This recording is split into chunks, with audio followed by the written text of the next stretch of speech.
Eh bien, salut à tous les taffeurs et les taffeuses, j'espère que vous allez bien. Si vous regardez cette vidéo, c'est que vous connaissez la galère, des tonnes d'infos à retenir, des cours qui s'accumulent et cette impression qu'on oublie tout. Vous entendez sûrement parler d'Anki, cette application magique qui aurait fait exploser les notes de centaines de milliers d'autres étudiants. Mais peut-être que vous vous demandez si c'est pas juste surcoté. Aujourd'hui, on ne va pas juste faire un tutoriel bouton par bouton, on va décortiquer ensemble pourquoi Anki est un outil monstrueusement efficace pour les prépas comme vous. Comment l'utiliser comme un vrai samouraï pour découper tes cours et surtout comment éviter les pièges qui font que tant de monde finissent au final par lâcher Anki. Anki est un outil, un simple couteau. Utilisé correctement, il peut sauver vos révisions et vous aider à devenir tellement dangereux que les gens dans ta promo vont se demander si tu es dans l'illégalité. Alors pourquoi Anki est puissant? La puissance d'Anki repose sur deux principes scientifiques. Le premier, c'est le rappel actif. La plupart du temps, quand on étudie, on fait entrer l'information. On lit, on recopie. Le rappel actif, c'est totalement inverse. C'est forcer l'information à sortir de votre cerveau. Quand vous regardez une flashcard Anki, vous voyez la question au recto et vous devez tester votre mémoire pour trouver la réponse qui se trouve au verso. Cette action de devoir utiliser l'information demandée, de sortir l'information de votre cerveau, stimule directement la zone de votre cerveau responsable de la mémorisation. C'est en testant activement votre mémoire que vous la renforcez et apprenez plus vite. Des études montrent que la pratique du rappel donne de résultats bien meilleurs aux autres examens que d'autres techniques comme la lecture simple ou les cartes mentales. Et donc le second principe de la technique Anki, c'est la répétition espacée. On le sait tous, malheureusement, on oublie vite. Mais l'algorithme d'Anki est très intelligent et il va vous montrer essentiellement les nouvelles cartes ou les cartes que vous avez déjà vues et que vous ne maîtrisez pas. En fait, il vous fait réviser l'information juste avant que vous l'oubliez. Gérer manuellement des milliers d'informations avec des dates, des notions à réviser serait pratiquement impossible. Mais au lieu de ça, il y a un logiciel qui fait ça pour toi. Et donc Anki, c'est la combinaison de ces deux principes. Le format flashcard force le rappel actif et l'algorithme gère la répétition espacée. Alors maintenant, à quoi Anki sert concrètement en prépa ECG? Comme vous l'avez compris, Anki n'est pas une baguette magique. Il est particulièrement efficace pour mémoriser les détails et les notions simples. Et donc pour vous, en prépa ECG, cela veut dire qu'il est excellent pour retenir tout ce qui est du vocabulaire en langue, anglais, espagnol, les dates, les chiffres clés, les arguments précis, en géopo par exemple, les définitions importantes, les acronymes et références aux ouvrages, les citations et leur contexte, globalement tout ce qui est fait précis. Il vous aide à construire une base de connaissances factuelles solides que vous pouvez restituer facilement. Ce qui est donc crucial notamment pour l'école, pour les QCM ou pour avoir des éléments précis à placer dans vos dissertations. Et bonus, Anki permet le micro-apprentissage. Ce sont des courtes sessions de travail dans lesquelles tu es très concentré et qui sont très efficaces et parfaites pour utiliser vos poches de temps, qui sont par exemple dans les transports, en attendant un cours ou même dans les toilettes. À quoi ne sert pas Anki? C'est ici que beaucoup tombent dans le piège d'utiliser Anki pour tout et rien. Anki ne remplace pas la compréhension du cours, la lecture du cours, les exercices et les rappels. Anki ne doit pas être le centre de votre méthode de révision. Par exemple, il ne vous apprendra pas à comprendre des concepts complexes, faire des liens logiques entre les idées, nuancer vos propos, développer une pensée critique ou bien approfondir une connaissance. Anki, c'est donc un complément dans tes révisions, particulièrement pour tout ce qui a du mal à rentrer ou les erreurs que tu fais en entraînement. Alors, comment utiliser Anki de manière efficace en prépa ECG? Maintenant qu'on sait pourquoi on doit l'utiliser et pourquoi on ne doit pas l'utiliser, voyons comment s'organiser pour la prépa.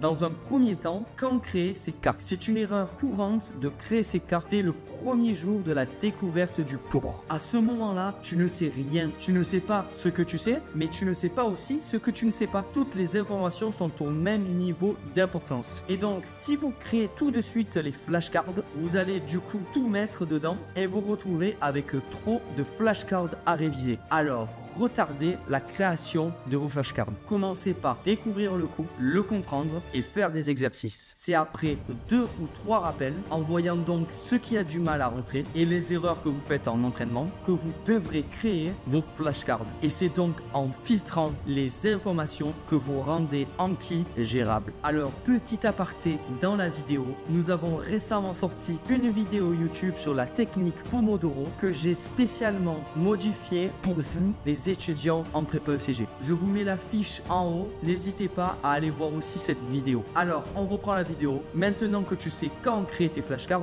on va voir comment les créer. Alors, dans un premier temps, il faut que la flashcard soit concise et précise. Elle demande une seule information et vous pouvez répondre à cette information en quelques mots et rapidement.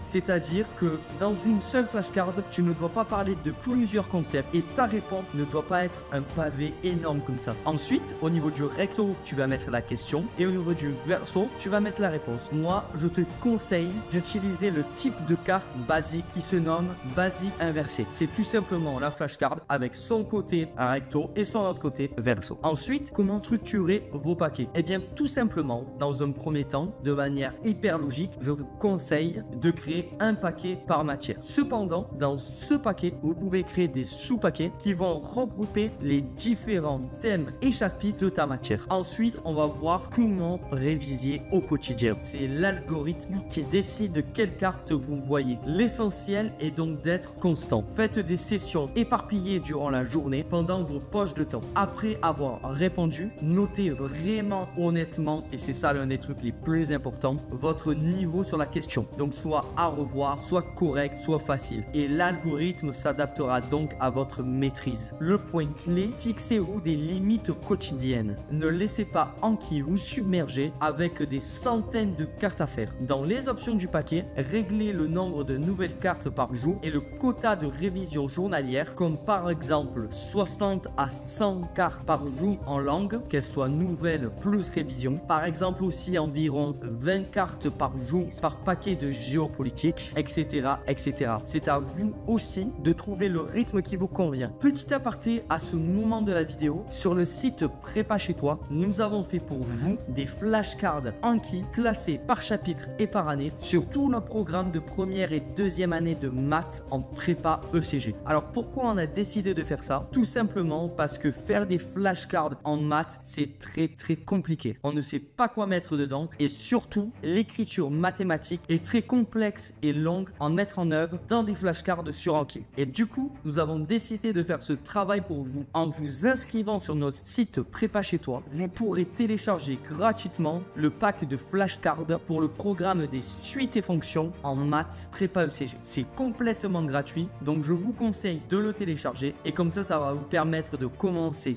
dès maintenant le travail avec Anki. Pour reprendre la vidéo et la finir, nous allons récapituler les erreurs que font les étudiants qui abandonnent Anki et comment les éviter. En premier, comme vous l'avez compris, faire des cartes trop longues. Vous perdez du temps, de l'énergie, de la motivation. Donc il faut des cartes concises avec une idée par flashcard. En deux, faites des cartes sur tout et n'importe quoi. Après, c'est un bordel, ça crée un volume de flashcards à réviser totalement énorme. Et donc, mettez dans Anki que ce que vous avez du mal à faire rentrer dans votre cerveau et dans votre mémoire. C'est pour ça qu'il est crucial qu'avant de faire les flashcards, vous devez avoir révisé au moins une fois ou deux fois votre cours afin de voir justement ce qui rentre facilement dans votre mémoire ou ce que vous comprenez facilement et ce qui ne rentre pas dans votre mémoire et ce que vous n'arrivez pas à faire en exercice. La troisième erreur, c'est de ne compter que sur Anki dans vos révisions. Bien sûr, Anki reste un outil qui doit être complémentaire à votre méthode de révision. Et la dernière erreur, qui est la plus importante, parce que beaucoup d'étudiants disent que bon, Anki c'est surcoté, qu'ils ne voient pas forcément la force d'Anki sur la mémorisation et que pour eux, ça ne leur a pas changé grand chose dans leurs résultats. Et la plupart des étudiants qui disent ça font tous la même erreur, qui est de ne pas être constant. Et ça, c'est vraiment le plus important. Tu dois utiliser Anki tous les jours. Fais attention, le retard s'accumule très vite. Donc, petit conseil, établissez une routine quotidienne, même courte. La constance est la clé. Et voilà, vous avez maintenant la clé pour comprendre et utiliser Anki comme un vrai pro en prépa ECG. Ce n'est pas la seule méthode, bien sûr, mais c'est un outil vraiment efficace. Alors, si vous êtes prêt à structurer et à transformer votre façon de mémoriser, téléchargez gratuitement Anki sur PC, Mac et Android. Les taffeurs et les taffeuses, si cette vidéo vous a plu, n'hésitez pas à lâcher un like et un commentaire, à vous abonner à la chaîne YouTube. Et petit rappel, nous avons sorti une vidéo vraiment intéressante. C'est Jean qui parle de sa copie dans laquelle il a eu 20 sur 20 au concours. Et justement, dans cette vidéo, il vous montre sa copie et vous donne tous les conseils qui sont importants pour performer en maths le jour J. Alors n'hésite pas à cliquer sur la vidéo.